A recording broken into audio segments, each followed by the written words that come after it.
You know, Elder, it is so fascinating when we read this book and we experience what the book says. Because I've had brothers that come up here, got so excited about this. When they heard this truth, went home, tried to talk to it with their spouses, and boy, and it was just like they never returned. It's like, because immediately, because she didn't accept it, they felt so bad and they just left it alone. Yeah. So it's like they say, how Satan immediately see how you happy with it, and then he sends someone right along to snatch it right from you. Well, these brothers that hear this word, but the wife don't want to hear, they're married to black women, right? And black women run the household. That means if she don't want to hear it, he can't hear it either. If he wants to maintain peace in that household, he has to submit himself to his wife. That goes totally against what's written in the Bible. Truly. The man is supposed to be the head of the household, not the woman. That's But right. he has to get her permission or get her okay to hear Yahweh's word, to hear salvation, right? If she don't want to hear salvation, he can't hear salvation. All because he wants to maintain peace in the household. Yeah. So he has to submit himself to the law of his wife. See what I'm saying? But this is a black woman now. Keep this in mind. These are not white women or Asian women or African women. These are purely American black women, and this is how they roll.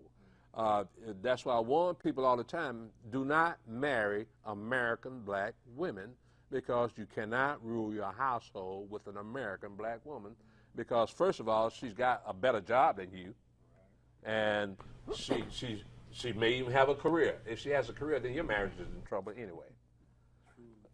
So if at all possible, we recommend, if you got to get married, marry a Hebrew woman that fears Yahweh and wants to be a wife. A black woman does not know how to be a wife, but I don't want to go too far with that. But the point is that this man has lost his salvation because of his wife. Isn't that what happened with Adam and Eve? That's right. Right? Adam told his wife not to eat of the tree of the knowledge of good and evil. Satan comes along in the form of a serpent and convinces her not to listen to her husband, listen to the serpent. And so look what happened. It brought death all over the world, and Satan ruling the world now. So same thing happened with your partner. He's listening to his wife, and he's missing out on his salvation, right? Missing out on how to live a righteous and a good life, how to be a good man. She doesn't want that. That means she's lost control over her husband. And she must maintain control of her husband because she's a black woman. Yeah. But they're not understanding even what they have in the household, or even the things that she's achieved to get to. That is all because of the priest in the household. That's right. The blessings come through the head of the household, the priest of the household, but they don't see life like that. More than likely, black women are Christians, black American women are Christians, so in Christianity, black women equal to the man. But that's why you can't find Christianity in the Bible nowhere. That's right. That's something entirely made up by white people. And so black people think that that's the truth, that the Bible is a Christian Bible, but a Christian book, but it's not. It's nothing about Christianity. And none of the values of Christians can be found in the Bible because, well, let me say black Christians, right? White Christians, they have a law unto themselves, Right. but there's nothing in here that says Christians are going to be saved at all. But with, and that's the sad thing about black people. If your friend heard the word, you plant that seed in him, right?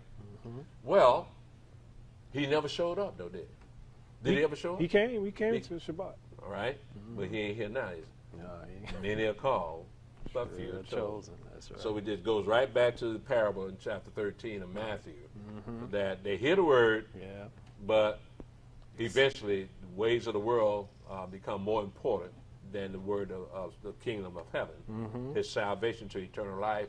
So he chooses the ways of the world, and his wife represents the ways of the world. So he must be obedient to his wife. Because, you know, even in verse 22, Elder, when he was reading, it says, also that receiveth seed among the thorns is he that hears the word, and the cares of the world and the deceitfulness of riches choke the word and become unfruitful. Had brothers come up in here, was excited, even received their baptism, got busy working them jobs, and yes, it took them right back out to the world. Right. it wasn't meant for them. They had the spirit for a minute, but according to Ecclesiastes, he who has authority over it, the spirit doesn't have the power to retain the spirit. That's right. So Yahweh brought them up here for a purpose. So when the judgment comes, they can't say they never heard this before. Right? They heard it and they turned their back against it. We don't force this on nobody. That's right. Mashiach did not force his doctrine on anybody. When he sent his disciples out to preach the gospel of the kingdom, he said, if they don't accept you, not to dust off your feet. Keep it moving. Right? And keep moving. Right? He didn't tell them to get mad at them. He said, just not to dust off your feet and move on, because it's not meant for them. So that means that a lot of black people are going to die, because when people like you and I go and speak this word to them, plant that seed, they show up, and then they don't stay, that means that this was not meant for them. And I doubt, and you may say, well, maybe they went to another Hebrew Israelite camp. I doubt that. Neither one of these are. Most Hebrew Israelites camp don't call on a Christian God, and they don't keep the Christian holidays. So they're going back to their traditions of their fathers, keeping Christian holidays, which again you cannot find in the Bible nowhere. So we see them come and we see them go, right? But those that stick and stay, those are the ones that Yahweh want to hear this word. Those married brothers that's married to black women, they can't hear the word. And sometimes, like you say, brothers come up in here, they do works, but after a while, they leave the works. But those works were just for the edification of the body, right? Yahweh can always replace anybody he sends up in here as far as works is concerned. That's true. So we don't look at it that way as far as your works are burned up, because, see, that means just if Yahweh wants you to do those works, he will find someone to take your place to do those works. Right?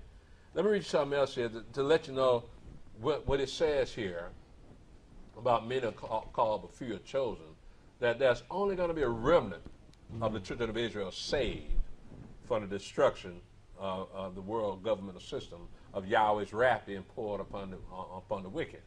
So I'm going to take you up into Isaiah chapter 10, and that's again part of the Bible that black people is against Christian law, if you want to call it Christian law, against Christianity for black people to read, even though white people read the Old Testament all the time. This is in Isaiah chapter 10, and I'm going to pick this up at verse 20. It says, and it shall come to pass in that day that the remnant of Israel, and such as are escaped of the house of Jacob, shall no more again stay upon him that smote them, but shall stay upon Yahweh, the Holy One of Israel, in truth. The remnant shall return, even the remnant of Jacob, unto the mighty Elohim. Praise God. For though thy people Israel be as the sand of the sea, yet a remnant of them shall return. The consumption decree shall overflow with righteousness. For the Adonai Elohim, for Yahweh Elohim of hosts, shall make a consumption even determined in the midst of all the land. Well, people, I mean, the word consumption doesn't really ring a bell to a lot of folks. Right. But he's talking about killing off a whole bunch of people. A lot of folks are going to die when he says, I'm going to consume them, just like he said in the wilderness, in the book of Exodus, in Numbers. Say, told Moshe, stand aside while I consume these people. Right. Well, that's talking about destroying his people, right? Same thing here. A lot of black folks are going to die because they refuse to be obedient to the book and the words in this book. Yahweh did not preserve the Bible for white people or anybody else. He preserved it for his own people, the children of Israel, just like we read earlier today when that woman sought the Mashiach to cast the devil out of her daughter. Right. He told her, I am not sent but to the lost sheep of the house of Israel. This same book is saying the same thing. This is meant just for us, not for Christians, not for Muslims. This is just meant for us. Let me take you somewhere else now. This is the Old Testament, right? Let's go to the New Testament, and let's look at what Paul said. See, that's their boy, right? Paul didn't tell them that, did he? Well, we're going to see.